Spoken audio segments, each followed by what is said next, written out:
Je reste vrai. Alors, Lelo, bateau, vous avez un problème à comprendre les dissertations dans l'Aïe.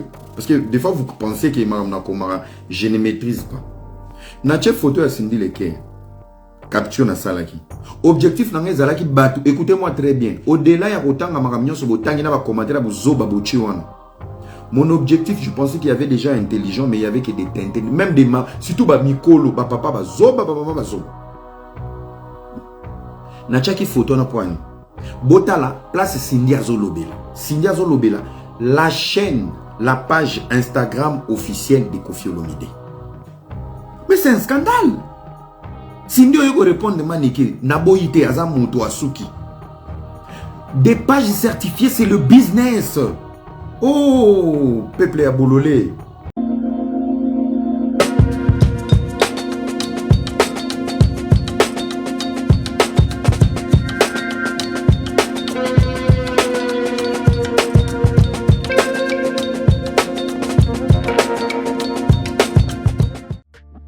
Bayate Barata, Taylor Global Service vous propose vente des produits importés de l'Europe, vêtements de qualité pour tous, enfants, jeunes et vieux, produits de beauté, services de recharge, de crédit, échange de monnaie, sans oublier épices et autres.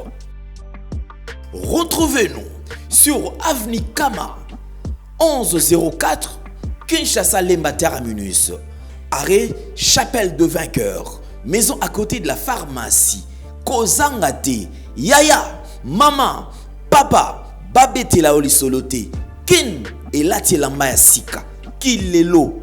Pour tout contact.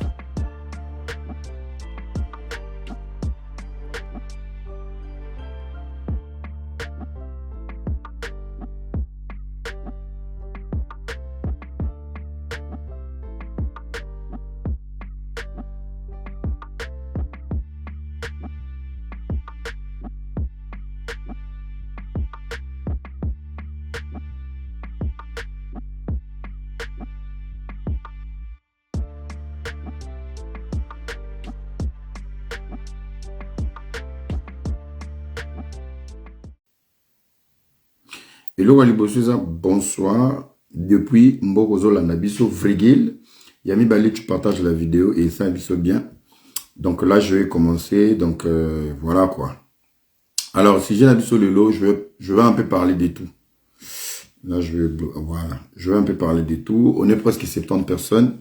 Tozarana, des partages. C'est ça qu'on appelle la sorcellerie et le Mvukutima. Donc, partagez la vidéo. Bonsoir, j'ai tout Kamanda. J'espère que tout vous partagez dans ma page. Vous devez assumer vos amis. Nous avons un camarade qui la sonné. Oui. Écoutez, nous on a un CV, on a un parcours, on a changé de vie, on a motivé des gens, on a dit des choses qui se sont réalisées. Donc, il faut que vous ayez la liste de prophètes. Si vous avez un live, il faut que vous ayez un prophète. Parce que moi, quand je parle, les gens ne m'écoutent pas. J'ai tellement trop d'avance. C'est pour ça que vous avez remarqué dans la polémique. N'a remis la vitesse, mais les Congolais sont hypocrites. Dans la vitesse, je vous dis, j'ai compris que je sais, j'ai toujours été quelqu'un de grand, j'ai une grande destinée. J'ai des promesses, mais vous comprenez que vous avez aventurier. Vous me mettez des fois dans des polémiques pour Bobi qui est l'équipe. J'ai jamais su que je pouvais nourrir même des chaînes YouTube. Snap nanga YouTube. Era lobby boy, era lobby. Nali pas. Donc j'ai nourri des familles. Pambola rabana na yo tika biloko na soso c'est ça mon devoir moi na zuite ko yebi c'était zoba lo tata na yo. Dans ta bouche là les zoba ça attrape ton enfant et ton enfant va étudier difficilement. Pambola rabana yo. Moubali mabana to bala na kaka infidélité, c'est ta bouche qui déclare l'infidélité traverse ta famille, ta vie. Bénis ta vie. Mimonara number one. Pambola rabomo na yo. Vous comprenez, c'est très important. Biloba Congolais vous aura tellement très mal bouche. C'est pour ça que vous voyez à chaque fois il y a un commentaire négatif, c'est pour stopper spirituellement, c'est pour stopper physiquement, c'est pour étouffer cet esprit maléfique. Nani yo mo mbala le kyo kitoko benge PD. Je dois te stopper pour te rappeler vilain, Nebuchadnezzar, toi vagabond. Oui, c'est pas ouais, on met qui tu sera il y a des choses il faut pas accumuler. Et ko baby so moral et baby si vina yo, baby si magamona yo, magamono pe comme mbonguru. Il faut éviter les gens toxiques. Ya omoni ngana bloquer ba na pété. Papa. Neni yosu qui a pembe ya yo bana na prison quand ngando ya ko stressé. Toi tu comptais donner des leçons. Il fallait éduquer d'abord ton enfant de ne pas aller en prison. Hein? On les introductions, partagez-les ma vidéo. N'importe quoi. Olanda moi na pesa nga kanda ya yo moi no sala ni na communauté. Mon fils est avocat, qui est avocat ni sala ni na communauté. Voilà la bonne question. Qu'est-ce que ton enfant fait de la communauté? Bino ba faux compte boya kana ma commentaire era des fois. Ça fait plus de 7 ans que je suis sur les réseaux sociaux. Tu m'as déjà nourri? Tu m'as déjà donné un cadeau?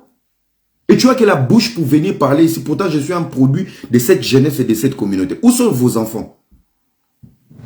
Où sont vos enfants? Bozaka makasi na kolobaka mabe na bana bato. Yango yo kakate babeta e. Sko babeta nga na kufa. Bambata ko te memanga présidence. Na be rare, na be humiliation et comment ba bénédiction. Pour vous zoba bweko, vous êtes que les espèces na ba vie à bana bato. Moi na pesa nga kanda, je me désabonne. Quand tu t'abonnes, je t'appelle au téléphone. Pourquoi ce qu'on se désabonner, tu viens m'informer? Qui ne connaît pas, on a une communauté de bêtes. Tolo bate poto banga bino. Tu m'aimes pas, va là-bas. Mon alingi koloba. Mon ngweza ya yo. Alingi komi mona. Ya yo bana no confiance ni no pesa ba onanzoto. Hein?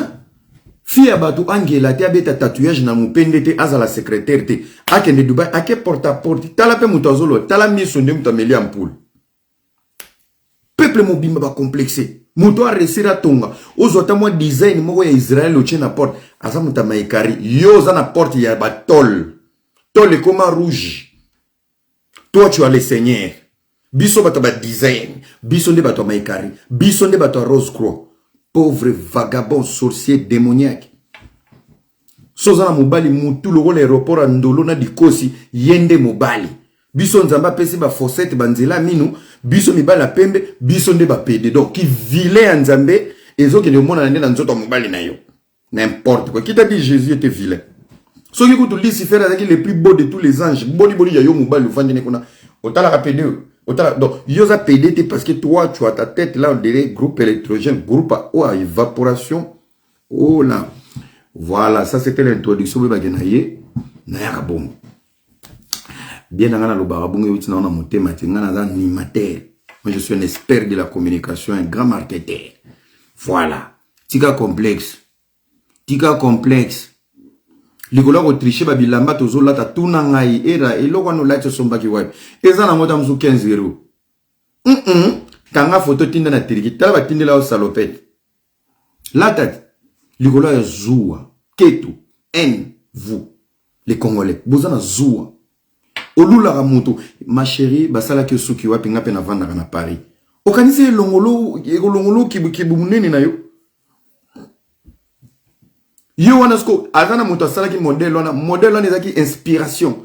Tuna ya peso adresse à salon. Lolendo. Yo linga moto te mosala ba capture po kene ko meka ba modèle na ba salon mususu. Tala Pokémon ba chona moto. Likola mutema mabe. Garçon pesa ngakanda. Papa, viens me parler. Papa Eraï, na mono la taki veste mo. Ngana ko saka kututi. Ngana ko sakate. Allo papa resombe veste na comme papa veste na ko buka na kututi nzoto na mamte pesa mo valer. Na soma nga 60 €. Na tinu lo 60 € sombela na mbonga taire ba diminuer. Au moins oui. Je le fais. Vanité de vanité. Bimana complexe, bimana hypocrisie. Pourquoi on a un grand pays comme ça? Si le Congo a des problèmes, tout ça scandale géologique, mais on a des problèmes. Mais pourquoi dans la diaspora on n'évolue pas? Il y a combien de Congolais millionnaires? Il n'y en a pas. Il y a combien de Congolais? Au Bazana top, il y a hommes riches et Afrique. Vous voyez la grandeur de notre pays? Vous voyez la grandeur de notre pays? Oui, au Congo tout va mal. Mais biso yo dans la diaspora. Qui est au sommet? Qui est en train de réussir? Est-ce que nous sommes une communauté qui brille? Communauté Manzama apesa bino fali, apesa bino fere, apesa bino héritier, apesa bino Kofi Wera Jibe. Peuple ango qui zengi, au lieu de mettre la musique ensemble, beaucoup moins au soin, non? Mais Dieu a donné à la Guinée grand P, un artiste qui siffle. Toi, tu me vois? Ah oui? Ngobila Bengse na Congo. Et là, Ngobila Bengse la grand P. Et Zalara Nini. Bozali na posé et doxy, bobatama si ma grand P, ou c'est quelque chose on ne doit pas parler. Un pays que Dieu vous a donné même les scandales dans des talents.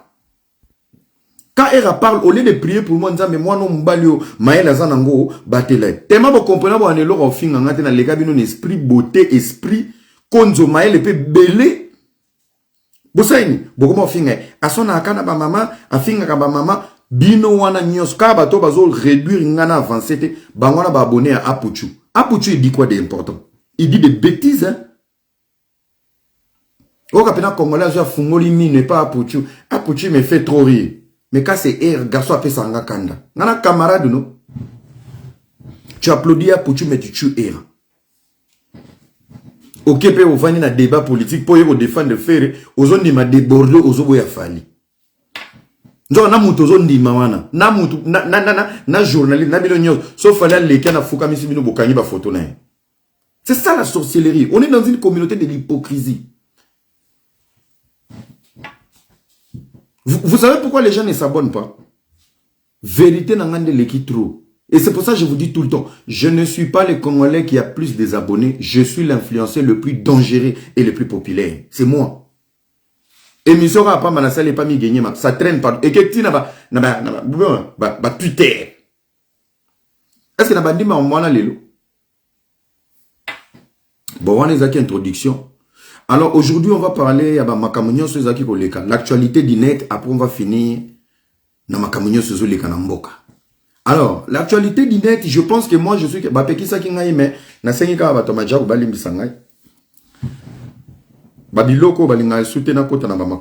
je pense que je vais parler étant qu'influenceur, étant que réaliste. Chers amis, Ngai, soki na lobby natika likambote ngana mtu akozwa réseau tisuka le Dieu de grâce soit accompagné ngana accompagné ba Moïse na Baeli, il est toujours avec moi pesa en raison. L'actualité du net, on va aller mollo, ne souffrez pas, partagez la vidéo, mettez les cœurs comme vous voulez. Tu te connectes, tu me dis bonsoir, na moni couple mon bakoma ki ngana moi sinanga tozolanda. Des bisous à vous, je vous aime, que Dieu vous bénisse. Pesa sou maman bisous. Bota la ngai boé ade. Moi j'ai quelque chose en moi spirituel. Talanga na mwasi na boka bonate. Mukolo mwasi na bloqué na banoko, songa na bengie bozonga. Talanga na mwasi na tu seras béni. Regardez-moi en couple. Je vais vous transmettre une bénédiction de l'unité, de la maturité et la sagesse. Botalaka ngai en couple. Tu seras béni maman. Kolanda ko te ko buka na te. Oye lekina prière. Avant ko na prière, ko za travail à munene osa ngana sala. Alors l'actualité du net est nini? Actualité du net est qui ndekonabiso ya moi si peu frère ndekonabiso ya moi si maman mu penya penyel ex-femme ya pasteur Mike Kalambai. Asala qui sortie médiatique. Na sortie médiatique aye koloba ki na bakobota akoma na problème mutu amela bakisi. Alors étant que analyste, étant que chef, il y a des dossiers qui sont difficiles, il y a compliqué. Je pense que la sortie de Madame Peñel, elle a sorti mon elle a besoin d'aide. Quand il a besoin d'aide, vous êtes mal entouré.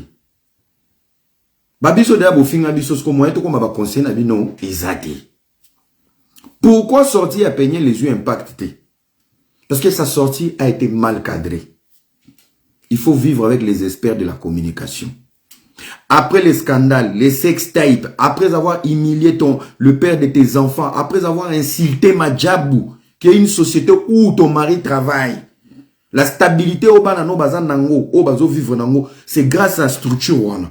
Après avoir insulté bakolo nango, banana bango, tout consort, nangai oyo, commissaire nga moi si ya ex-mari na yo, tout ça.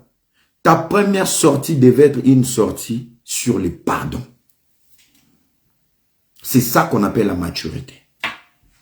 Les pardons allaient réparer ton image. Les pardons, il y a qui est apaisé, mitema ba te belé aux okisa. Les pardons allaient te faire pardonner même dans la famille. Il y a ex-papa banayo. Les pardons, ba te belé, banga va comprendre que au colis, au commis la maturité. Pour échapper les pardons, yo yo ça dit chose en problème en mutu, au melarabakisi, soko melikisi te, sokinini sokinini. Aujourd'hui, tu es bien avec ta mère. Hier, tu as oublié, tu nous as dit, maman n'a balisara au violet. Toi, tu reviens, tu nous dis, mon bal lui a dit violet, il t'est tapé, il t'est parani parara. Les loyaux zongo lobby, allez vous abonner, allez écouter les sons, il y a papa banananga, nakobi nango nanko. C'est ça. Bon, mon place n'a pas raison. Tant qu'on a télémaka, yango moni tilelo n'interpellera Mamulopo. Mamulopo devait nous aider à calmer cette femme pour dire, ne va pas sur les réseaux sociaux, tu vas regarder, tu vas regretter. Aujourd'hui, voilà les ridicules. L'homme violent que tu as épousé. Aujourd'hui, maintenant, tu commences à taper les yeux comme les dindons. Structure oyo, les lobana no bana confort na kin. Cette structure est derrière tes enfants.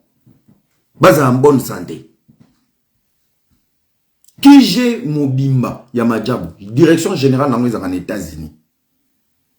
Les gens qui pouvaient t'aider, Bango ano finga. Bango finga. Mais yo na TV, vous savez, j'ai réconcilié avec le Seigneur et j'avais des problèmes de tête parce que quand je bois pas les médicaments, ils avaient échappatoire maman. Tika ba comédie no pamba pamba, il fallait sortir pour dire franchement, je suis une nouvelle personne. Je sais, j'ai beaucoup déconné, j'ai dérapé. À tous les cœurs que j'ai blessés, je demande pardon. En commençant par l'image, tu perds de mes enfants. Olungo senga pasteur mec, pardon. Osengi batoma jabu, pardon. Osengi batunyo soba, pardon, pardon, pardon. Ces pardons allaient te rendre une grande dame. Na malade non moto no baki so melara, ça allait venir après. Il fallait demander juste pardon. Pardon l'inge la veille image. Et ça se voit, ça va pardon mon ya temporaire. Pour physiquement ça se voit que tu déprimes. On est à santé, mon temps traversé un moment difficile. Ozoya mouné, et ça va dépression interne. Les lobes ont raison. Era kakaboye. Peignet avait raison. Peignet tant qu'on changer là-bas. Combien de personnes vous venez me demander pardon? Écoutez, nazana ba maman na ngai awa na ba papa na ngai awa. Basé bela, ba commence likamboye na communauté ba benga nganan. Alors era yo position noni. Mon frère, dans la vie Dieu met des étoiles et des guides. Des gens qui savent voir loin. Ba maman son papa, ngana zo zelaka opinion na yo. Je sais nazana don wana de voir loin. Nazala kana don wana ya komona musika. Je te salue va se donner. Nazala kana don wana. Tofanda na bino na poto awa. mame, bataba jet privé. Naloba na bino, le président du Congo ce sera Tshisekedi. Bochanga tembe. Tokbeyatna. Coalition, Azoko Kate, Kabila qui commande, Kabila qui dirige, Kagame qui commande. J'étais ici, je me suis fait insulter matin, midi, soir. Le lobo lobassou, c'est Kabila et Kagame qui critique. Le lobo communique. Il réplique pas pourquoi, il réplique pas. Ce n'est pas Kagame qui dirige. Ce n'est pas Kabila qui commande. Ce qui est Kabila qui dirige. Allez dire à Kabila de jeter les roquettes dans la résidence de Kagame. Les commis, oui, nous, on fait que c'est... Vous êtes des démoniaques. Makamounion se souffrir dans la politique. Opposition Koufanani. Je vous disais ici, il n'y aura pas de l'opposition au Congo. Il n'y aura pas. Les lots soukoué. Bogomi ko kena tata batu asa neba opération na été mukwege. Bogomi ko créer mukwege ya kokoma opposant. Tout ça est là, je le dis en 2018-2019.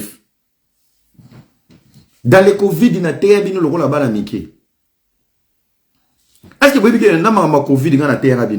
J'ai dit derrière le Covid, il y a un coup au bazosa. Le docteur va mater la live. Toi, tu es bourrique. Moi, j'ai fait les études de médecine, de gonocoque et de syphilis avec anesthésie. Petit, tu dis quoi? Tu dis connerie. Monsieur le médecin, où sont les morts? de la présidence du Congo. On va faire un Covid. Donc, le Covid est lemba. Et c'est vacciné dans ma pata. Quand j'ai parlé du Covid ici, je vous dis ça. Parce qu'on profite de l'eau pour nous.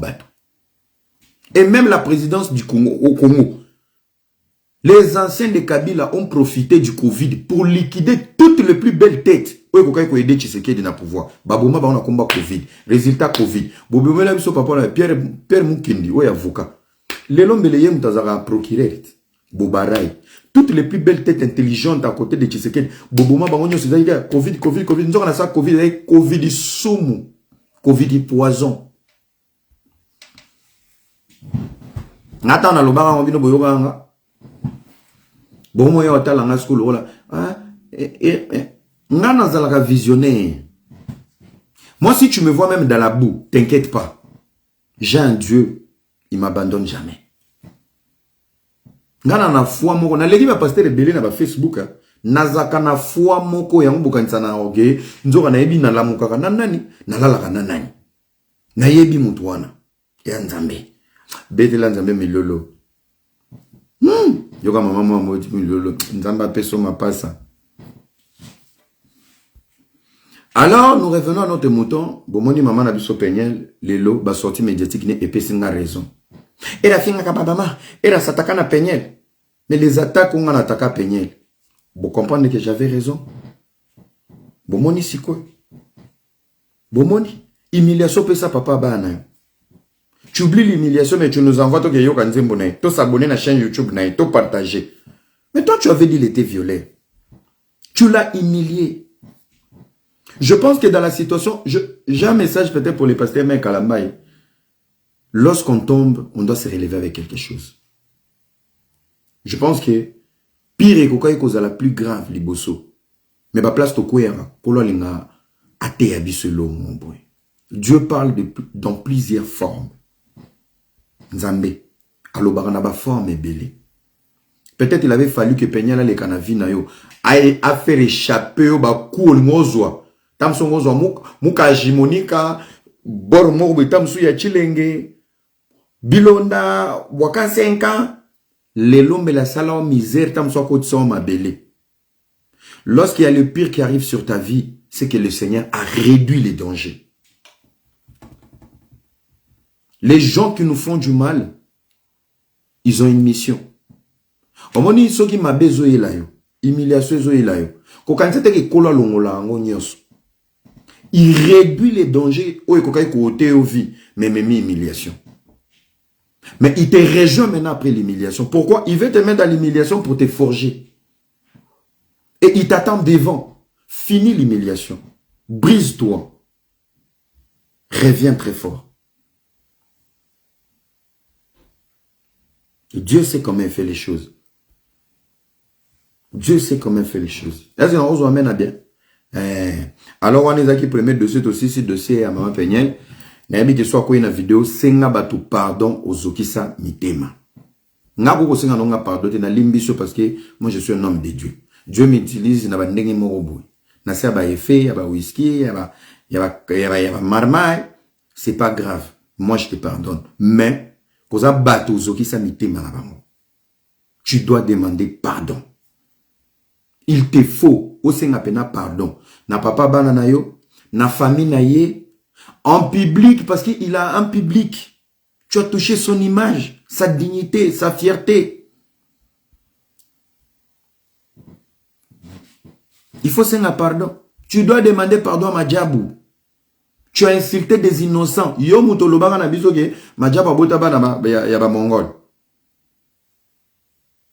Nzo ngape na zanga na Madjaba maintenant na mona bana te. Ezwanga na cerveau. Tie kulonga ka lobia. Na yotala bwe bana bato baza normal. Tala na ngamo ko kosango betanga kapangala. Ngamo na komovana be Jesus. Jesus. Nzo o frappa biso tout. Tu dois demander pardon. Senga pardon. Maman bobongi sine bobongi sa ndene poza ko finga epe. Senga na epe pardon. Alors nzamba ko sepela no makasi so sengi pardon et ko sala très bien. Alors je vais aller dans le deuxième dossier. Le deuxième dossier, c'est le dossier de Koffi Olomide. Ngana Zoaka a raison. Koffi Olomide. Alors, moi, je pense que dans la moi, bref, dans le dossier Koffi Olomide, je ne veux pas de problème parce que bino bolinga ba opinion, te na conseil. Ba papa o bozana ba page na ba maman. Bino donc ba débat nyo na salara. Les émissions, les posts, tout ce que je mets pour les pays, les informations, vos commentaires ratés. Vous êtes qu'un ensemble de bidons de moineaux. Boya akana maramba buzoba boy. Soba che Koffi era kebana Koffi. Koffi a déjà réussi sa vie là une maison à Montfleury yoti lelo et pas na bino olongo na Congo na sumbara na po. Mais bino boba mikala batata mikolo bindeni. Moi je suis jeune. S'il y a des choses que je suis pas content de Koffi Olomide, je dois manifester. Koffi est un modèle. Koffi avait icône à Mboka. Erreur à Koffi est un scandale. Mais yo vandi kuna na commentaire petit keba na Koffi okosuka mabe. Vanda kuna combien de erreurs au sala to qui pate. Tu n'as même pas une vie pour toi-même. Mais quand on parle sur Koffi Olomide, ce n'est même pas seulement pour Koffi, même les musiciens. Heureusement beaucoup t'en donc dodo chez Moutouté, j'ai même pas besoin qu'il y ait un musicien qui m'appelle viens on va manger. Rien à foutre. Je reste vrai. Alors, Lélo, bateau, vous avez un problème à vous comprendre les dissertations d'Angaï. Parce que des fois, vous pensez que je ne maîtrise pas. Nache photo à Cindy Leker. Capture na salaki. Objectif n'angé zalaki batu. Écoutez-moi très bien. Au-delà, il y a autant de maramignon sur votre tangina va commenter la bouzoba bouchiwana. Mon objectif, je pensais qu'il y avait déjà intelligent, mais il y avait que des teintes. Même des mains. Surtout, ba mikolo, ba papa, ba zoba, ba mama, ba zoba. Nache qui photo na poigne. Botala, place Cindy Azolobela. Cindy Azolobela, la chaîne, la page Instagram officielle de Koffi Olomide. Mais c'est un scandale. Cindy Oyo répond de Maneke, Naboïte, Azamuto, Asuki. Des pages certifiées, c'est le business. Oh, peuple à Bololé. Sur cette page, il y a des Ivoiriens, il y a des Américains, il y a des Chinois, il y a toutes les nationalités. Et regret n'a pas yangwana. Et toi, tu viens me donner des conseils à la con. C'est pour ça qu'on a combien de garçons mobile. Ceux qui n'ont vu dans nos salles à succès à 2 minutes, ferme ta bouche. Quand nous on reproche les gens. Parce que je vous dis, les TikTok de Koffi, page naïe, Facebook, Instagram, c'est le business. Au-delà du business, c'est le reflet de son respect et de son image dans le monde entier. Parce que Cindy Azokeko Bimana, quand il y a un compte privé à Koffi, pour répondre à Maniké. Donc, Maniké a combiné une valeur pour l'album. Imaginez-vous ce qu'on va Brésilien va vendre. Traduire dans fille Azolobani. Ah, c'est la chanteuse de Koffi, oui. Elle dit quoi? Azo répondre chroniqueuse Mokoboe au pays. Manque à professionnalisme. Je me suis plaint de ça. Mais tellement vous avez encore des cerveaux dans les genoux. Tout le monde vient. Mais oui. Mais oui. C'est pour ça tout le temps je vous parle comme des petits enfants. Parce que moi, c'est que je vois, toi tu vois pas. Tu lis autre chose. Eh, Cindy, comment il y a est-ce que moi je t'ai dit que Cindy a lobby ma bé? Tant que mais ferme ta gueule, moi je t'ai parlé de ça. Je parle du profil, de l'image, de l'endroit. Et j'ai bien écrit, il y a des émissions de la Marmaille, il y a Kongosa Oeza. Lecture au Ebinoté. Maramka et Rassa. Et s'il y a un cochon qui m'insulte, il y a des papas et des mamans qui vont aller laquer. Bobino na salande. Muta fini nga nebo ya ko aimer commenter. Na banda na bino nyos na bloquer no bino tout boyema qui commenter. Après na bloquer na muto ana. Décomplexé. Maram na bango telinga. Ce que Koffi doit poster sur une page certifiée, ce sont ses œuvres. Eza makambo naïe. Eza makambo eza collé la musique naïe. Moi, j'étais juste choqué sur ça, point barre. Après, on a commis Didi, tu es où? Je peux te comprendre. Mais je pense que le vieux Mopa aussi, il a besoin d'aide aujourd'hui. Totika Bassamla Papa. Alia est une femme qui a beaucoup donné dans la vie de Koffi. Mon frère, lorsque tu n'as rien, il y a une femme qui est à tes côtés. Tu décolles, elle est à tes côtés. Tu avances, elle est à tes côtés. Fais attention. Il y a femme et femme. Ali est une femme du bonheur. Depuis qu'elle est dans la vie de Kofi, Kofi est au sommet. Nana est une femme du bonheur.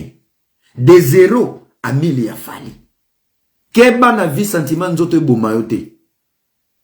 Moi ça sécurité à libota. Bino bomo na ngama sont normal. Viera mboza na posa à aide. On ne blague pas avec la famille. La famille elle est sacrée. Rimer na rimer abimana sindi abimana sindi abimana sindi abimana sindi abimana sindi abimana sindi. Je pense même les comportements de Kofi en public avec Cindy, c'est humilier Maman Lia. Parce qu'aujourd'hui, au confirmé, depuis tout ce temps, elle t'a pardonné. Tu jouais en cachette. Maintenant, ce qu'on a, en fait, j'ai comme l'impression qu'il veut venger Alia. Alex, ouais, non, ok, non, on a aimé. Mais il est perdant. Ah, c'est détruire Yemoko. Il faut voir loin dans la vie. Entourez-vous de bonnes personnes. Bolinga Amikala. Bolinga ba Mongol. Papa, après séparation, une famille qui est brisée, une famille fissurée, on ne s'expose pas. Maman, elle va jamais oser afficher le mec pour la dignité de Kofi Olomide. En retour, il faut faire pareil. Ce qui lui bat la pour la Cindy. Papa, bomba Cindy na yo. Bozan attend, boya rabino mi balé na voiture. Cindy a bimarate, alia na restaurant, azara camarade, elle est tout pour toi. Alors mouchachino. Ça veut dire que vous avez tout le temps hors des caméras, au PC ma bisou, ou engrossé, que tu fasses tout ce que tu veux. Mais l'assumer comme ça en public, au kitio, au PC ma bisou, j'ai comme l'impression de Cindy par moment manipuler vieux.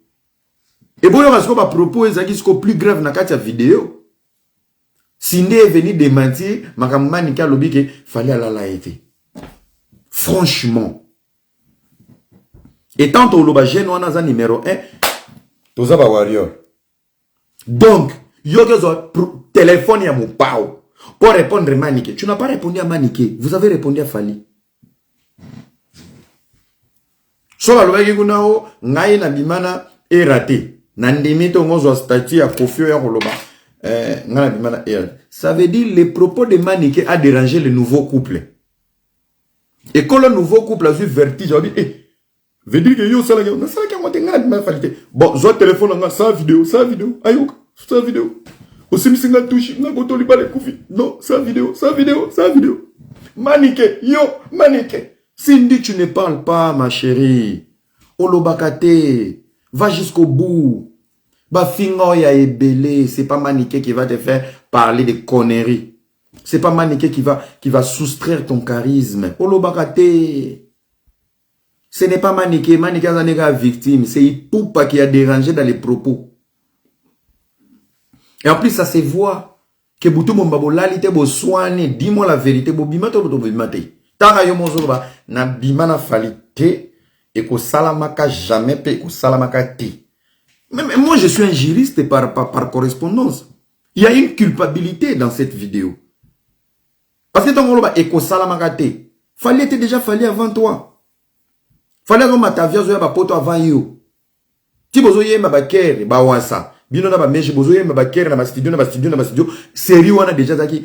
Mais comment on dit? Fufa manyoko mangu bana kungumba ngana koli eto nako ba droit chemin de Jésus beta. Fallait était déjà fallu. Série na to benge anelka. Donc, sérieux, on a soit le bagage zoa, pena mangousa, pena boudprou, anganyata. Tout est pété. Parce que la manière, ça a dérangé. Peut-être, patati, c'est pas grave. Un but marqué à l'extérieur compte double. Bolalité, boutou mo bima. Donc,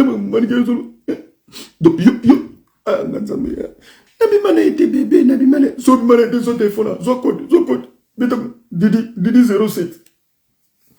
Maniké, je ne t'autorise. Ah! Manique de John, Chana, c'est ce qui est prison sous bien. Manique de John, Chana, Keba mamamsuzo loba justice eza Maniké. Naebi nazolinga na adopté okoma Maniké Tshisekedi Nyakero, mais Maniké Chana. Ok? Chana. Il y a tellement... Cindy a une carrière, je ne crois pas les propos de Maniké et l'équipe a insulte nyonso azwa na vie. Vous comprenez? Vous comprenez? Nazoe sabino nga nazaka prophète. Yesu aza lokola mai na bomoi. L'eau de la vie. Mai na bomoi. Soko boyi komela mai. Oti toilette.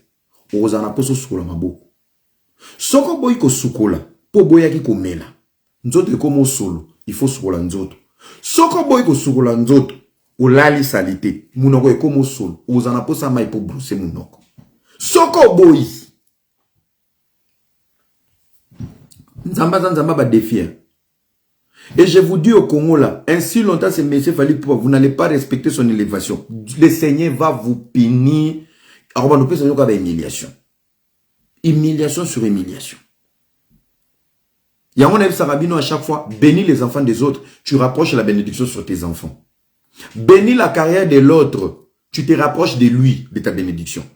Plus tu combats celui que Dieu a décidé de bénir, plus tu écartes ta bénédiction. Et talibino, hein? Et talibino, bino na bolobaki, oui, la snap c'est faux, tu vois. Manike écoute, talaga manike a vu Valère, le na page à Kofi le midi. Instagram, Facebook. Motouma Komelinga, ce n'est pas Kofi qui publie, c'est Angelou Central. Angelou traduit ce que Cindy dit à toutes les communautés du monde entier. Dit ça en portugais, en espagnol, en anglais, naki chinois, naki indien, na swahili. Tchanyoso. Quand on vous dit que vous êtes mal entouré, vous allez souffrir. Vous allez no yoga. Nga kuto hein. Na linga nga ba relation beba na ba parce na nga vrai. Na munena Kofi boy. Na munena Kofi, na munena mama Lia. Tala ba comparera ba cité na bolingoto na motema, mais je pense un minimum de respect à cette grande dame mama Lia. Elle mérite du respect. Elle mérite vraiment du respect. Oebi mon avis, soit tabukabwani na mutu. Engage-toi. Mais, par estime, non, respect. Batte la dignité à maman. Bossa baji na bino na koukoulé na chambre. Na chambre. Respecte ta maman na tika lindengeni. Je ne pense pas que l'objectif Ali est à Bokabouane. Mais elle est souffrante où elle est. Didi joue un grand rôle à côté de maman Lia. Thérapie Ali est comment Didi. Tiens, comment qu'on bloque parce que si moi n'a pas bloqué, il y a une conférence de presse. N'est-ce ce qu'on a fait débloquer papa? Si ta fille est capable de te bloquer, c'est un message fort. Et tu le vrai papa qu'elle a voulu oser appeler na maman nae. Ça veut dire que ça chagrin maman n'a vivre. C'est que sa mère voit, elle n'arrive pas, elle doit te bloquer. Yo mo boza neti boy na la muki Didi a bloqué nga. Ozo nga la légère yo abeta mo na conférence de presse. Babo tolo passeport a appeler sango Fally. Ya solo. Bolinga ne ba vérité après comme barando. Na do bato be missionnaire ta mike mikana bo meka oyana. Bien nga sko bitumba obino bo bunda na ngai. Na ndimite ke ba cerveau na bino se lia ke za pré.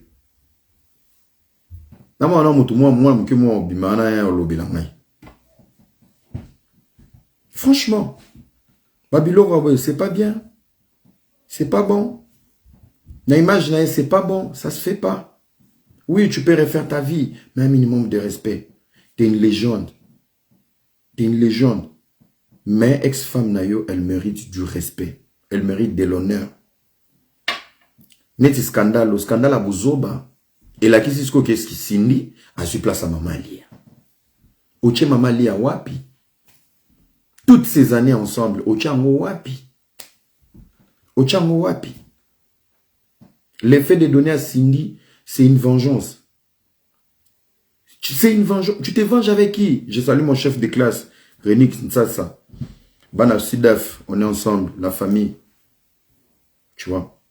Ou un chef, na biso na chik. A koka ko gérer ngate. Na meme likolo. Vous en point. Mon beau-frère, le pasteur Kaloubi, je te salue depuis l'Angola. Vous en pas. À un moment donné, tous abattus. Tous abattus. Boluma sigego langue saote. Sindia na vie à mon pao. Kakoufi quadra koramane rambo. Ali était dans la vie de Kofi. Lorsque Kofi, il était en train de forger, construire sa carrière.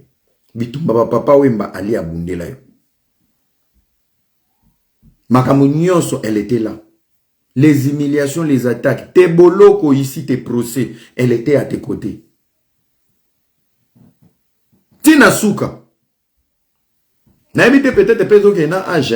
Tina Souka, maman lia moussala neka ko pardonner, ko pardonner, ko pardonner. Tala va pardonner, ko pardonner, tala merci au pesa va pardonner. Tala merci au pesa va pardonner. Ce n'est même pas ton compte privé na yo certifié. Tu ne donnes même pas ta fille.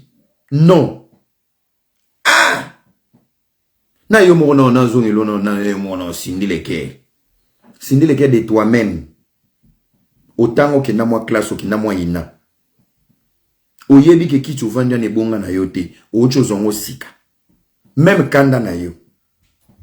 Okokavite koloba non. Non ça la ngwe pananga. Ça, c'est toute ta carrière, c'est ton image. Tu n'as pas vu la carrière de Kofi, hein? Tu as vu tes désirs d'amour et tes justifications. Tu pouvais aussi dire non, je ne le mets pas chez toi. C'est mes problèmes. Congo a un problème avec conseiller bino. Pardon. L'excès d'amour, hein? Verambo, franchement, nous t'aimons beaucoup. Les Congos ont encore besoin de toi, mais je pense qu'il y a beaucoup de sagesse dans ta vie. Excès de dérapage. C'est pour ça que Fali, j'ai toujours dit, il est parmi les musiciens le très discipliné au Congo. Ba bêtise à boire les katins. Moi qui lui mana banze mona bafle to bige moi si nous za mama lia ata so bokabwani. To bige sindi aza bord. Bord na ya libanda sous mama. OK pesa sous mama téléphone. Pas jeune certifié, c'est le drapeau du Congo. Ndeza so bokebite tozawa bozongela so bokebite. Omoni scandalo et que neti TV5 et que ne France 24 ba ivoirien ba ozongo tomba au traduire. La chanteuse de Koffi Olomide, il y a des soupçons qui sont ensemble. Mais Koffi Olomide, on dirait ils ont divorcé. Banalise et bandi. Parce que dans la vidéo, elle s'est justifiée qu'elle n'est jamais sortie avec Fali. Pourquoi? Donc, yo chaque 3 mois, so ça nos scandale tous en on a kinyati. Kaka lobby ocho beta manyoko fruit na ntakudile yo ya danseuse mombwe. Kaka lobby a kaka ava bonani.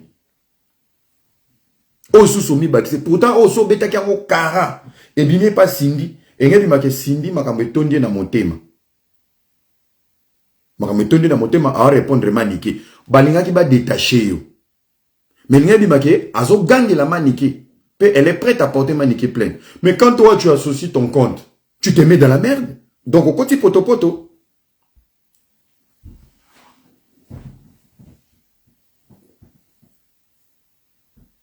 Au côté poto. Cindy yo peso chevie musika keba na osana o malembe. Kena o malembe. Aza papa mukola sa koli. Ana bana na ye. Po yo so heureusement ka botambola bino de po didisto so akutani na yo tutu na mutuka. Ako tutu. Ako tuta yo. Ngalinga na mama li. Ngalinga na mama li. Ngana za sensible na ba première dame. Na linga ku ba jeter. Tu vois une heure tomboka pour na ba première. Ba sous mama bino na éviter ba objectif na bino za ni. Oko za pe sous mama mo silencieuse. Payer bango. Nde mama li akebwe. So kanisi kitchane za yo. Kitchane kutika la vie. Motasika mto ya ovanda. Keba moteme mesana. So ba jour deuxième bureau, prière no premier bureau à Kendi. Yeba ke mukolo premier bureau à Kendi. Dieu va envoyer encore quelqu'un devant là. Jamais on ne remplace pas une première dame par un deuxième bureau. Jamais de la vie. Soko bandara makamba deuxième bureau, tu vas rester deuxième bureau. Waneza matricule à l'état, tu resteras deuxième bureau. Pourquoi ma deuxième bureau est si maraté dans le premier bureau? Parce que tant qu'on ma premier bureau, au bando luko bando sa ma kambomo au premier bureau za ko sala ou soit au kanso comme une fonction mususu. Obi sozo bi manam bana batu. O za ma comportement mo otuna ma kambote alala ki wapi po ebike azaya batu. Ce que ça va faire comprendre que muto yo zaki ko sala ki otuna ete alongwe. O monisko audace wano bando yo otune olala ki wapi. Tellement na mutuna ya paramètre que toi tu n'as pas droit ya otuna ka makambo. Bolingo kufi. Omoni basi nyonso babimana mibala bato ba premier temps bango ba première dame bazwa te. Et là bino paramétrage. J'ai une femme à la maison, c'est elle qui a le droit de me contrôler, je dors avec elle, je me réveille. Nazara moi si andimi ndeko ndimi bo tu n'as pas le droit de me poser des questions. Parce que dit que Nazara ya bato. Mais je suis avec toi. OK. Mukolo yoga yakei. Omoya yo ndozana. Tikala na titi douana. Comme ça, moi télécharger apeso ba pété à premier bureau. Mais maintenant, si toi, tu prends l'honneur ya Roloba, maman li akei, c'est moi maintenant qui va contrôler. Et oh là là, OK, au début, il va essayer de s'adapter. Mais tellement ça schéma où il y a banana monté et si maté. Et si maté. Il y a une deuxième femme, troisième femme, aller la rafon, aller qui sont. Lorsque tu varies dans une relation, lorsque tu changes la manière de te comporter dans une relation, tu gâches tout. Tu gâches tout. Dès le début, oso s'adapter na ye. Ah, moi, je suis contrôlant. Au moins, je suis 5 ans. Yo, moi, je suis Masayaka. Na sola shimboki po. Moi, si na ngawan, aussi ces paramètres, oyebi ndenge ni vivre na ye. Ya moni basi bele bozaka ba hypocrite tango bandi bolingo sikana mobali olola kisendenge olingaka mobala la libanda elobele le côté mobala sala elobele le côté a paramétrer bêtise tango yoka ba conseil ba era mamo obi ke yoko mobima trop obimi impoli ba gérera mobali dès le début le premier comportement tu gères il se paramètre comme ça ya moni ba ya msu bozaka bofandi ne moi sinabe allo Zach oui ya non anda quoi urgence Nazoya. Dès le début, bazo ngisagenda. Binosko bozaka mobali mobo bitamula tama. Dès le début, non, yo mobi ma fille mo calme, osa tolérant. Au comique se plaindre. Pourtant, tu pourrais résoudre dès le début. Ya mona baya misusu ki basi na bino baye, ba koti batali biso na bani comme non. Na comme non. Na ba TikTok, na ba réseaux sociaux, ba ki ba conseil to pesa. Yo ka epe atone. Allo papi ozapi. Yoga mbali yemo na nganda. Yule, yore. Zela, na yo kote, zela chame libre. Oui, alors, lo bilini. Naza wapi. Po oya. Depuis quand yoko mola nanga. Na bien, ole linya, ozu nganga sika. Wana tang ozu conseil. Et loko sala na ote après 5 ans, yo ozu conseil, yoka courage. Papi Ozapio. Voilà, va se faire conseil. Tu dois t'imposer. Yoko s'imposer dans le couple après 3 ans. On s'impose dès le début.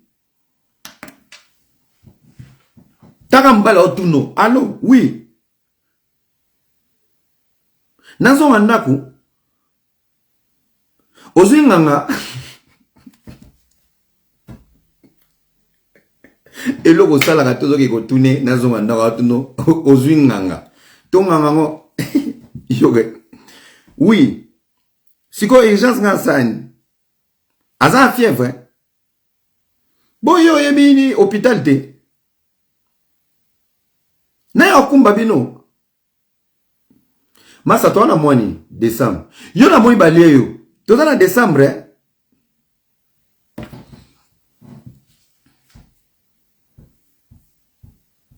T'as la sorcellerie.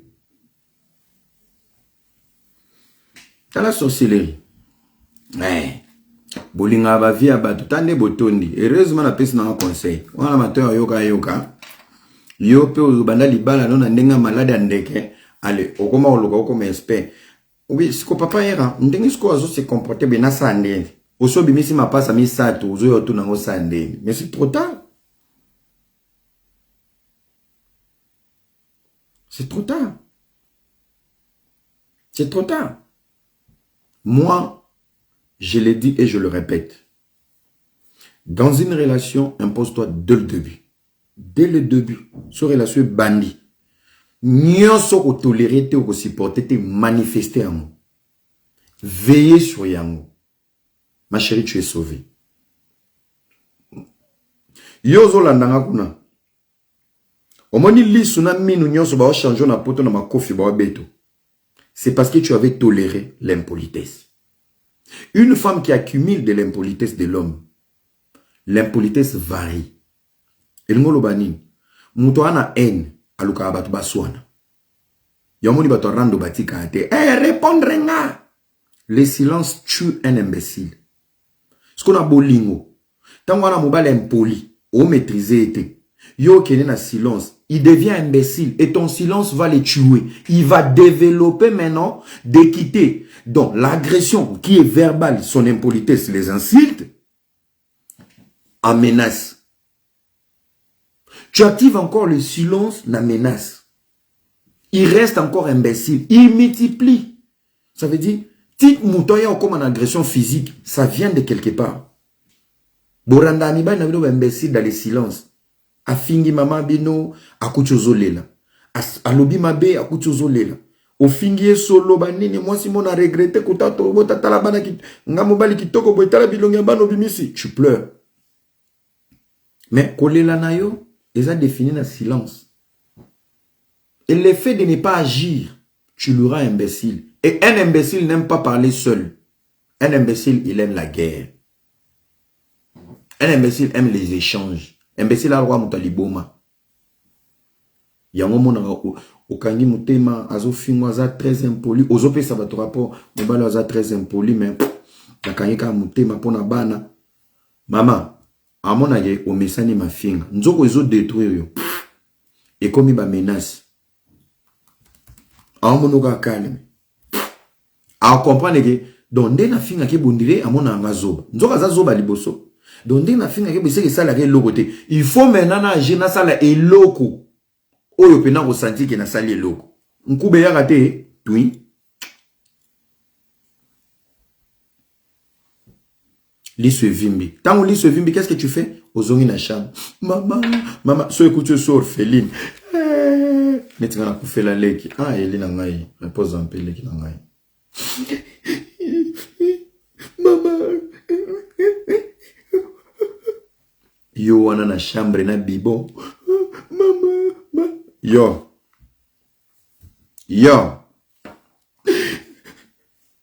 Avant de sous na salon à musique. Yo ka open na chambre. Nzambe yaba ofele. Yo. Tala makutu. Bumbafu. Nzambe ofele. Yo. Nani, jemima yaka. Wano bingana. Désolé. Ne m'appelle plus jamais comme ça. Wana boli monsieur bandisika. La qui c'est manzaka, tu es une femme de caractère. Attends, mon elo plus tard impose-toi dès le début. Nani, yelang, baloba s'il te plaît. Yango moninga na nyango. Mwana yo makako. Ah. S'il te plaît, yelang elo wana. S'il te plaît, ne vanda na libala. Yo, na moni okomo sana ngai. Kebano epta ebembe. Nabi ebemba nani? Kyo okati téléphone bloqué. Une semaine, on l'a dit, pour finir et bembe. Ça ne va plus se répéter. Ce qui est bloqué, mobile, une semaine, pour finir et bembe. Non, on l'a dit, ça qui est qui paqueté. Après bembe, imbécile. Si tu sais maîtriser l'impolitesse d'un homme dans sa bouche, toi, tu penses qu'il va te gifler? Et ben, nane ni soki ko tu yamalobo ko bimisate. Parce que et pas né il est donc yamaloba so le kite mbate ya mkoni. Ko soit nezala, oui. Ko soit nezala le haut et le bas. D'accord. Mais lorsque tu maîtrises un homme dès le début, yo si mobile impoli, à la mukaka a combien impoli na boli. Azaka déjà impoli même temps bo solana. Yo, ta pecho. Non lo banot. Mobile na bo mona interzo yo non lo banot. Ngana solano yo so na ba yuma. Eza ba yuma nteza papa biso ya kotalanga. C'est bon soit qui binganga. Yo. Pardon, Bayuma, c'est mon père qui est devant moi. Toi, tu es très impoli, très mal éduqué. Q, à comprendre que tu dois être avec les gens. Tu peux être entouré de ton père. Parce que bengi papa no yuma yo pour yo frère. Non, ba tout ça papa. Yo ba bengi papa yuma mais on continue benganga soit qui. Camarade na route. Vous-même vous êtes des responsables de vos bêtises. Bande de moineaux. Bon, revenons à notre mouton, on va parler de la nation. Alors, ça pète à Goma. Ça pète là-bas à Goma. Armée rwandaise, ba uti kotinda ba navire na bango ya garde frontalier, bazo leka sur les lacs Kivu. Voilà. Alors, je vais vous expliquer l'information et ça que le président de la République n'a invité sur la communauté Pape. Pape il faut en Congo. Idée c'est que zalaki que ceux qui Pape zongi to frappé. Tellement le Congo est sous l'emprise des infiltrés, des traîtres, ils ont informé au Rwanda ceux qui Pape accueilli. Ça va chauffer pour vous. Et qu'est-ce que le Rwanda a fait? Acte au Rwanda basali lobby. Tellement le Congo est dans cette guerre seul. C'est une stratégie. Voilà ce qu'on a mon côté de la stratégie. Écoutez-moi pourquoi escalade douane et salamaki lobby. Le Rwanda fait semblant. Écoutez-moi très bien. Rwanda a pour sa guerre. Rwanda Obanga. Mais le Rwanda est informé que ce qui Congo a chauffé tout Royo a débordé. Maintenant, qu'est-ce qu'il faut faire? Il faut créer une escalade. Et l'escalade fait quoi? Appel à la paix, aux négociations. Tellement les papes il est au Congo, le Congo ne peut pas réagir directement. Il faut on va réagir. Pour réagir, tous les yeux seront braqués vers le Congo et le Congo sera stoppé de ne pas agir. Parce que comme une réplique, l'escalade, ça va nous ramener vraiment à une guerre entre les deux nations. Et alors, leur sortie, to attaque Nabango et à premier plan, ils ont leur mot au stopper. Et au stopper Bango. Nous avons pas, stopper Bango. Donc, attaquer biso, attaquer, ça ce que semblant si baza prêt pour la guerre, bazo le Canada qui vous, bazo reconnaître que bango moto ba betina no missile ou ane touché qui avion de guerre na biso et tout. Les Congo maintenant va chercher à réagir. Maintenant dans la réaction du Congo, tellement on traverse un complot, les multinationales vont venir vers nous pour essayer d'apaiser. L'effet d'apaiser, le plan maintenant de la RDC d'attaquer les rebelles jusqu'au bout de Rwanda et aux Ananini, écarté. Nous sommes en politique, nous sommes en guerre. Il faut bien réfléchir. Ah oui, Yangoana. Alors moi, ce que je demande, chef de l'État, Kozano précédé papa, qui est nabaron molo. Et je vais vous expliquer encore quelque chose. Le président de la République, il fallait pas Nana Kagame na Dubaï, na Qatar. Chef de l'État Boyaki. Écoutez, maintenant, je vais vous donner des points. Bateau bapesa ki ba avion, Rwanda Air, ba partenaire officiel ya Rwanda Air, et ça ba Qatarien. Maintenant, depuis un moment, Rwanda Air ne vole plus au Congo. Ça veut dire investissement en écoute faillite. Maintenant, l'effet de jouer à la médiation entre Kagame et Tshisekedi, c'est pour sauver aussi la société Rwanda Air qui est relation à Malamu et ils ont volé, investisseur, récupérer l'argent bango. Ce qui n'est pas faisable, d'abord de 1. Et de 2, la raffinerie qui a été créée ou construite à Kigali, ce sont toujours les mêmes Qatariens qui ont construit la raffinerie pour récupérer l'or du Kivu, raffiné et que Namamo Qatar direct. Et maintenant, dans le schéma de Tshisekedi, le Qatar est perdant, na niveau, na espace aérien, par rapport à Rwanda Air, par rapport, il y a investissement au Bachaki dans la raffinerie parce qu'il n'y a rien qui arrive. Tshisekedi a bloqué les robinets. Donc, dans la négociation, Tshisekedi avait compris, ils vont parler du Rwanda, Barologato tout en amitou, il a annulé. Aboïne Kokende. Vous vous imaginez Aboïne Kokende, il n'y a même pas 3 jours, mais attaquer Bissot. Donc, vous avez créé escalade, pour ça, ni secours, batubaya au quota. Ah, Rwanda, pourquoi y attaquer? Na sol congolais. Le Congo va répliquer. Et comme les Nations Unies, non, pas comme ça. Bah, aventurier, on a Kenya, bah, yé, tout zéla, tout ça là. Ils vont essayer de nous endormir. Ils vont essayer de nous endormir. Arrêtez de parler de la guerre comme si vous parlez de Foufouna Matembele. Le pays est en danger. La vie de notre président est en danger. Arrêtez vos comédies matin, midi, soir. Ce monsieur a fermé les robinets de tout le monde. Tshisekedi Azol Lelissa, monde entier. Monde entier. Na minute oh, le lithium est bimate. Tout le monde pleure. FCC, tous ces voleurs là, le peuple est isolé, le peuple est souffre. Ce n'est pas le peuple, robinet là, Kangama. C'est quand on dit la sorcellerie, c'est quand tu as géré pendant 18 ans. Maman Olive, on dit, maman Olive.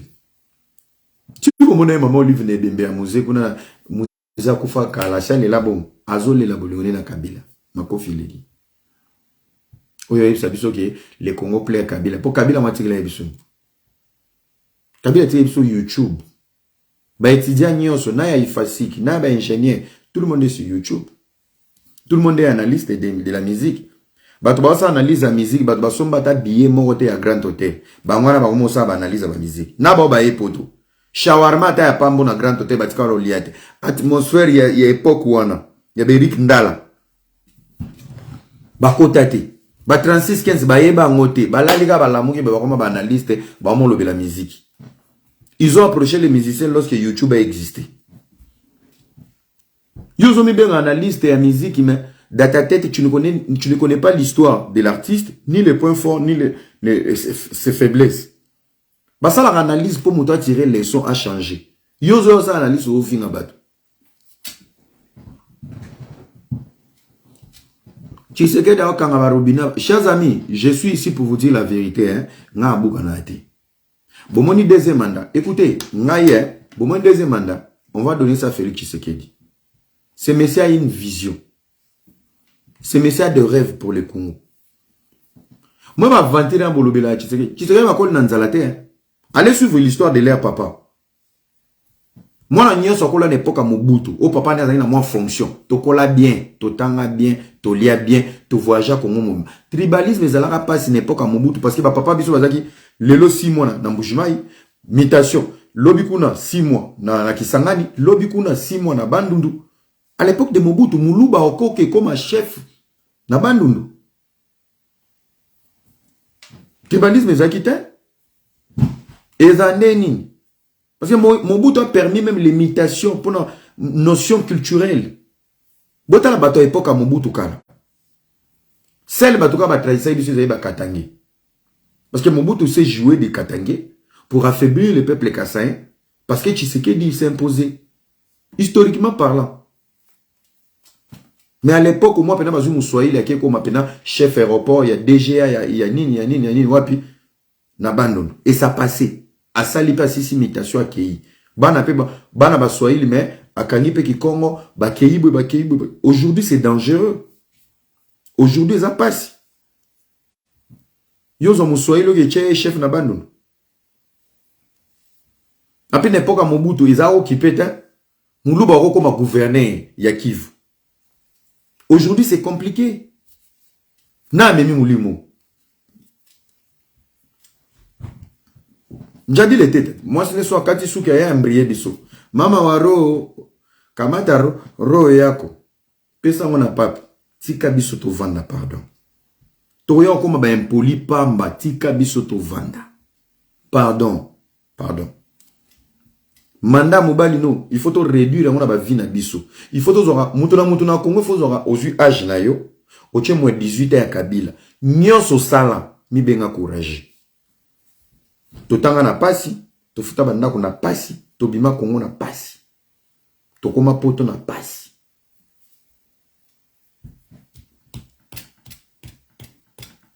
Biso nde to bifuto ça calcul. Aujourd'hui âge non chepena moins 18 ans.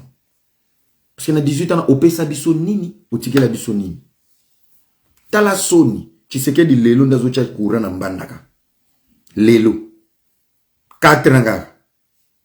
Lelo tozu raffinerie donc yo bilo nyonso kuto oboma régie des eaux obomi mama yem obomi snell IG fait ça la raté. À une époque à Kabila boko komela comme ministre moi à côté de la prison attends 2 minutes aller retour ministre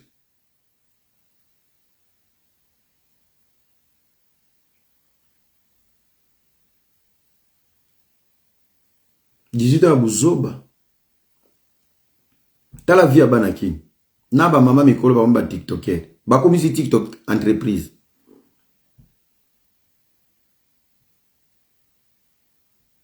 O komi si mboga mba ba vagabond. L'église est toni na ba pasteur ba escroc bazar. C'est le régime. C'est le régime. Kabila place aux il faut que ça Tshisekedi merci. Même Fayou, là, ça y est, Moni Fayou, soit le président de la République. Aboma Okala. Na mutema mabe tipo abara yo tongo. Tongo yaka na pese combien 600 combien? 9 Anzoate. Fayoulou tala. Si c'était Fayoulou au pouvoir, Fayoulou à peine arrivé au mandat Nazo Mamo Kabila tindi na CPI. Alors une question. Kabila la CPI. Son arrestation allait booster le développement du Congo? La bonne question. Kabila soit côté CPI, ba train komi na Congo, métro, bagarre, ba avion, tout comme na ligne na biso aérienne. Politique, il faut réfléchir, il faut réfléchir avec beaucoup de sagesse et maturité. Beaucoup de gens géonate, il va miki. Non. Tu sais qu'il dit ça, un papa, c'est une bonne personne pour le Congo. Tout ce qu'on a besoin de dire, il y a sentimenté. Il y a beaucoup à faire au Congo. Et le premier problème du Congo, c'est d'abord toi. Yoka mon a commentaire. Nous, on fait que se plaindre. Dans la famille, il y a combien de personnes qui sont dans l'armée? Personne. Combien qui sont dans la police? Personne. Pas qu'à Kinyo, mon de à moi à batalon. Quand on a les réseaux sociaux. Tu sais qu'il dit, il est naïf. Tu as déjà géré toi dans ta vie, toi. Osusani na vie no buvanda na pebe. Ok, aujourd'hui, homme soit matama menena Pierrot. Pierrot Loire, zaki mukala ya famille Kabila na digital. 38 mois impayé na digital. Journaliste Anzala. Lelo kende exil yo moko. Un violeur. Au violent mona ya na yo. Banni de la famille Pierrot Loire. Bota gelenga na noya. Tala maneti minene. Bilo sa analyse za ofinga. Tu ne peux pas aimer Tshisekedi ni son mandat, mais un minimum de respect. Un mal éduqué de la presse, Pierrot Louara.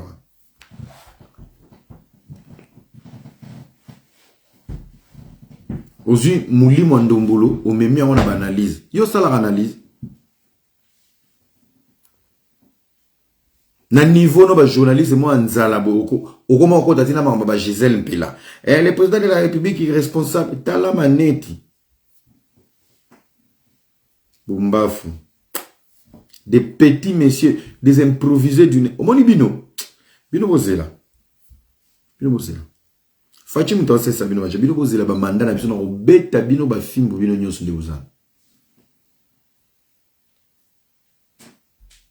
Na bato bosala apemé na fachi bozala na ba stratégie te. Le chef de l'État il doit être protégé. Moutoumou a déconné, démarrer voiture non sans permission, tombolaï, fimbo na bas ventre. Bosundole guna. Vous savez pas protéger un régime.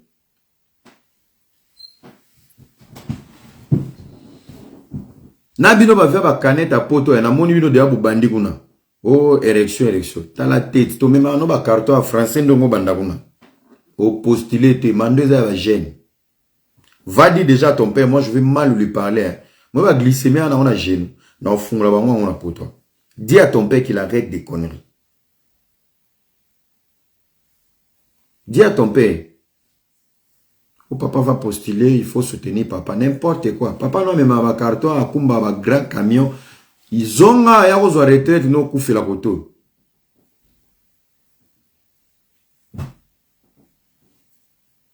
Ouais, on brille, biso. Namo, na kudu. Surtout ça, ceux qui a pembe, taille qui est de sirage na mutu.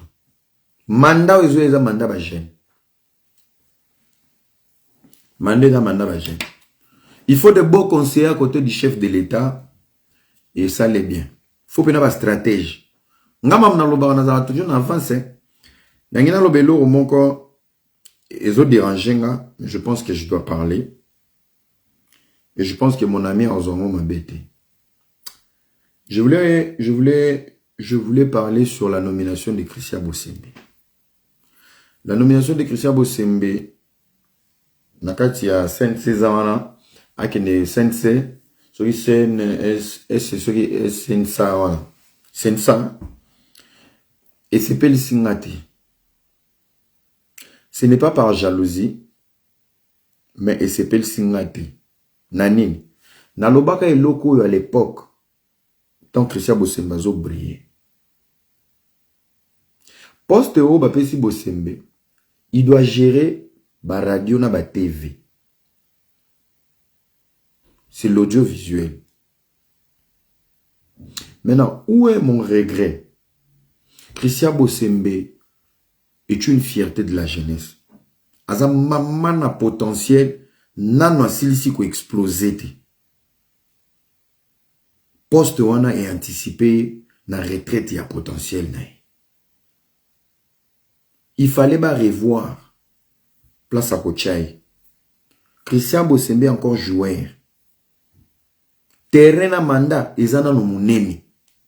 Il fallait laisser Christian Bosembe électron libre. Ça veut dire, il fallait nommer Christian Bosembe à la présidence dans l'équipe de la communication, mais Atikali Bosembe à TV. Alingazala a continué l'analyse, mais s'il y a des attaques au niveau de la présidence, na analyse, on va comprendre que Abimi au nom mandaté par la présidence à continuer Géwana. Puisque poste Bappé, c'est un poste, il y a arbitrage. Là où il y aura l'accès aux opposants et aux gens du pouvoir. Ça va lui étouffer. Donc les Bosembe d'hier, il y a une analyse, ne sera plus le Bosembe d'aujourd'hui parce qu'il est en fonction.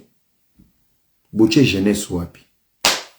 Vous avez confiné un cerveau dans la fonction. Il y a un conseil. Il ne suffit pas seulement de nommer des personnes.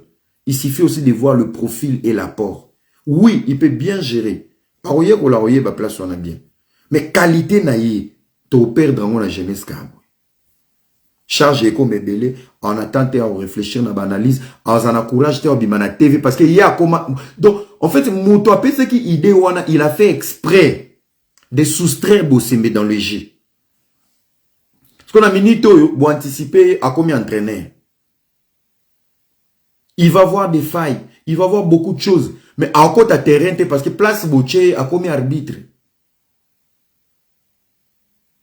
Ba poste ni senga batu ba net. Mais bobo meli bisoye. Élection ngezoban. Na minito melazo beta barafali ya banalize. Ba démonstration. Azakutu mutu il fallait que c'est pour ça que je dis il devait être dans l'équipe de la communication du président de la République. Campagne oye fala zana fachina sima. Il motive la jeunesse, il explique la vision, il transmet cette vision, il réexplique cette politique. À côté de son ami Tobagé, bon voter, vote utile. On avance. Malheureusement.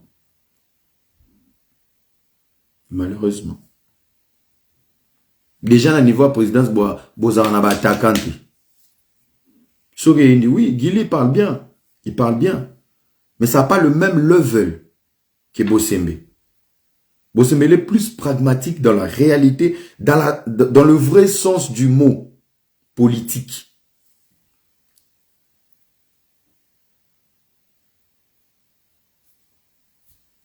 Ah, Boche Bosembe na pose. Qui va défendre? Bagili, Gilles, oui, dans le théâtre, ça c'est pas la politique. Dans la politique, il faut une stratégie. Dans la politique, il faut avoir un esprit pour discerner les choses. Dans la politique, il faut avoir l'œil pour voir loin. Dans la politique, il faut avoir la capacité d'anticiper, de savoir comment répondre, de recadrer, reclasser les gens. Bobare biso. Dans l'objet, on peut en public, tenez comme attendre m'konzi mboka. Kaka salaire azozo kuna bo longole kuna. Bo meme na présidence. Azasko présidence, mais il a la présidence, mais il a détaché électron libre. Bo PC confort, bo PC déjà na poste wana, mais bo zongi c'est la présidence, azongi la mission, azongi la analyse. Il doit être dans l'avion pour la campagne 2023. Il faut bosser mazalawana, attaquer des pointes. Il faut. Quoi va poster musu sur bon carrière à moto. Et puis bango pe kuna ils ont mandat, ordonnance présidentielle mais mandat 5 ans. Donc imaginez-vous 5 ans. On va pas voir les boss mais des analyses.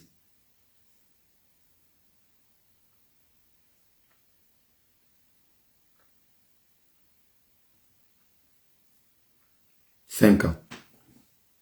renouvelable. Soit bête qu'on a demandé 10 ans.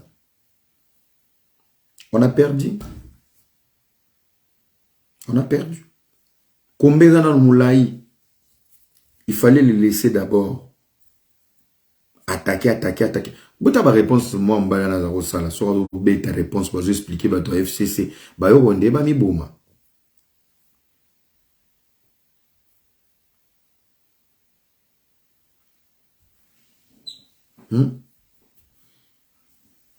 c'est quand même triste.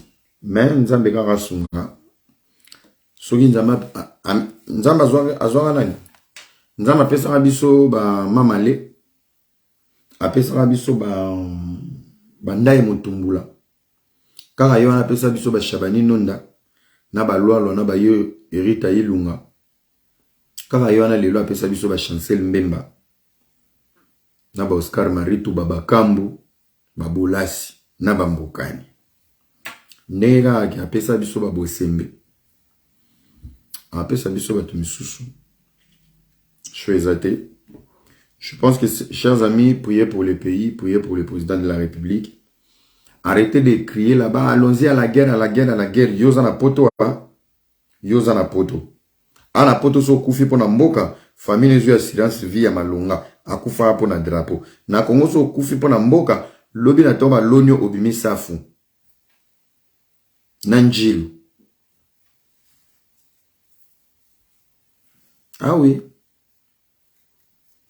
Yoka mon na poto, on doit aller à la guerre, on doit aller. Combien de membres de la famille sont là-bas?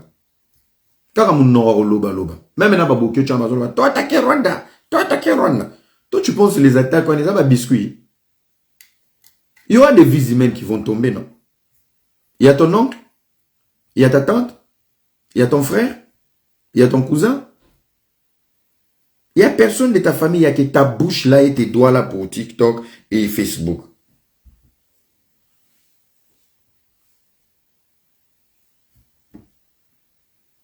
Ah oui. Bilora, Bacho. Merci beaucoup, chers amis. Et là, qui est actualité du net. Normalement, fatigué. N'a pas si trop. Donc, c'est l'honorable Era Ramsès. Bobangate. N'a postulé dans Haïti. Bobangate. N'a postulé dans Haïti. N'a postulé dans Bino postulé. Mais peut-être j'ai réussi des propositions. Il y a Rosala Cypléon. J'ai réfléchi encore. On verra bien. Je suis en train de réfléchir sur beaucoup de choses. Total. Bino Batobanzala, Obozo Wela qui député, Olatimo Polo, Kongwa Mokomis. Ah, Bino. Bino bien bopesa Kabila merci. Bopesa Kabila merci. Bolala bolamuka mbaramoko piokoto. Mbaramoko des politiciens. On vous a ramassé dans le foot, on vous a ramassé des hommes d'affaires, on a fait de vous des politiciens. Aujourd'hui, vous séduisez tout le monde de faire la politique. Des journalistes de YouTube, des TikTokers, tout le monde. La monifi mobe venez vous enrôler dans Obeto Mbata, le pays de Ramsès. Bah député moi va Tintin. Postulé, je serai ton conseiller juridique. Ah, pardon papa. Pardon. Postulé be fimo be mutebe ba na TikTok madame députée. Eh yesu na kombo na yesu. Ma pas jina na yesu. Non, je vais réfléchir, je vais voir. Je vais réfléchir mais je peux aider la nation dans plusieurs formes. Moni Batoubaoué là ba poste, hein? La majorité là ba Tintin. Un guerrier n'a pas besoin de poste. Ouais. Un guerrier n'a pas besoin de poste. Déjà, bien vous votez en procureur de la diaspora, l'homme au dossier difficile, l'homme de la marmaille. Non, il y a des députés. Il y a des ministres belé na Congo na succès. Maga à côté studio à Yembi na Yemoko. A commencé à être là.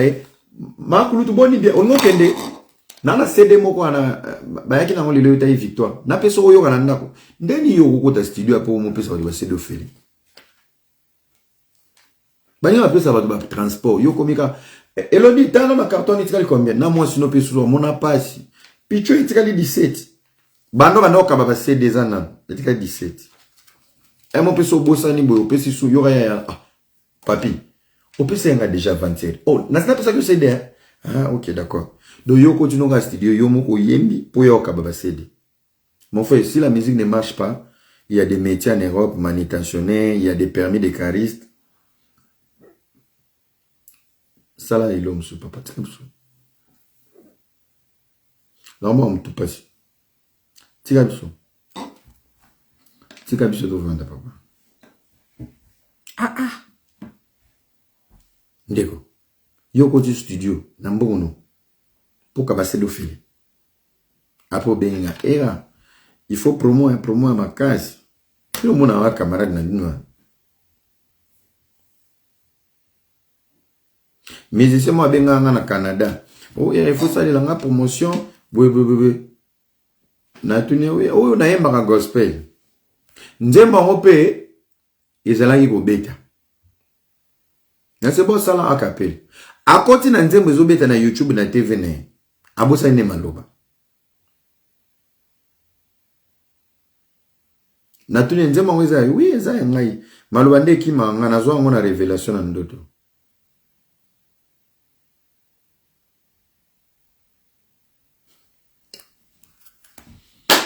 Dans ces pays, on verra tout. Bon, je pense que nous prêchons la moralité. Nasalaki vidéo moi avec le frère Miguenyema, il est cas qui est très bien, mais je pense que côté moi je parlais sur Moïse Katumbi. Moïse Katumbi. N'a pas ça qui exemple, les acquis pensa figuratif, mais je crois que non, traiter Moïse Katumbi de bêtes. Donc, je tiens à m'excuser publiquement. Mais il y a une intention dans l'haïté et il y a une logique. Donc, je tiens vraiment à m'excuser. C'est comme ça, ouais, tu as très bien fait ton émission, mais sauf qu'on n'a pas aimé le propos. Je pense que, l'homme en français, il faut utiliser des mots où ils sont un peu léger ou soit na forme compréhension ba tuzara différent surtout na ba mot oyo ba mesana koyoka souvent. Donc je tiens vraiment à m'excuser bato bazaki blessé to bato ba sepelaki na ngote basengi bolimbisa azamo na mboka Moïse Katumbi. Si on l'aime pas toza la peine élégance mot d'une manière de parler sokazo convaincre bisoté. On peut rester que poli, élégant dans le réfi. Donc, là, on a peine à 5 ans à bateau. Si tu n'aimes pas Tshisekedi, fais pareil. Donc, on reçoit à bateau, l'eau qu'on a mon salaté. Donc, mille excuses. Parce que vidéo, ça fait rage sur Twitter. Et je crois, bateau, mon sous place, on va changer, mais moi, je m'excuse en public et on est ensemble. C'est le Congo qui gagne. Alors, Nzambe na Lola Apambola Bino, Nzambe na Lola Azala Bino. Je vous aime tellement, tellement, dans mon abino Kala. Ça m'a fait plaisir de vous voir. Alors, dis-moi, tu nous as suivis depuis quel pays? Que Dieu te bénisse. Merci à tous mes amis. J'ai vu tout le monde était connecté. Merci d'avoir tout partagé. Partagez la vidéo massivement et nous demandons au gouvernement congolais, nous voulons une réponse vraiment fatale par rapport à bêtises les cas qui en Rwanda et Nzambe abattre la Congo. Cette année, c'est l'année des grandes choses. Makamba bien Zoya et le Congo sera au rendez-vous quoi. Depuis la Chypre, merci les États-Unis, Emmanuel Foufou, je te salue la France, Cameroun. Donc dans un attente, on va commenter, me sous-souter, mais dans ça l'effort de demain, on répondre. Mimi non répondre bateau va partager vidéo. Oui, parce que on va participer à ministère. Ah ma bonne Zara, bonjour, partager vidéo. Depuis Brazzaville, merci beaucoup. Depuis l'Amérique à Chicago. Bah à Chicago, on a fait Beauté. Voilà. Depuis l'Afrique d'ici, David Chamala. Merci beaucoup d'être là, David. J'espère que tu as partagé. Rosie RK, depuis les États-Unis. Merci. Rose Capé Takalaba. Depuis South Africa, Everybody, thank you. My God bless. My God protect my country. So, my president is Chilombo Beton. Félix Mukantombolo Beton. Is the first lady. Donc, na apesi mbote na président de la République. Oui, soki ba garde ne boza kuna boko monsieur c'est RAP qui mbote. Bonne soirée au président de la République et à la première dame Maman Denise Nyakero. Joa ngoye bisa bango totala ki live ba pesi batindeli bino mbote. Yoka koloba ko finga ba mbote ne pe komate. Émission ne pe komate. O manga ko na tindi mbote. Ba pesi la ngape mbote na papa na ngai le pasteur Roy Bondo. Sans oublier maman Myriam Kiboko. Oboyi Omibomi. Mbote, félicitations pasteur Mike Kalambaï pour son projet. Na PCP Mbote na Teddy Disso. Voilà mon frère. Album Kitoko Fololo. Allez écouter cet album. Voilà, yepe na PCP Mbote. Na PCP Mbote na ba Master Belé, ba Fiston Boyi, ba Tutsu. Na ba toba osala musala Kitoko pour la fierté Yamboka. Depuis Londres, bien. Je te salue José. Voilà, Sodi la mebabi. Et komito ekimi. Boko misabambote. Batuto batala kinga en couple. Que Dieu vous bénisse. Babisou nabino. Continuez comme ça. Moni ba concert au pesi na marama verambo. Boza ba couple boyoki hein. Boyoki. Keba obolimo mso za ba échappatoire. Vieta mso zo souffrir en batanga neka simashindi. Réalité kanga ba après 6 mois. Après 6 mois tango kanisa li atali musa pembe. Yo na pesa ko compte nanga. Toka so sindia porter plainte wapi. Na parquet à machine. Ko fa betake chodi na sali.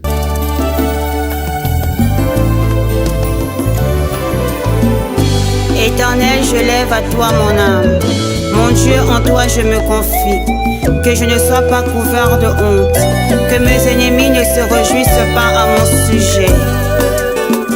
Alléluia. Zambena Brahma, Isaac na Yakobo, Olongi Saki Daniele, Nalibula Bakosi.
De toi mon refuge.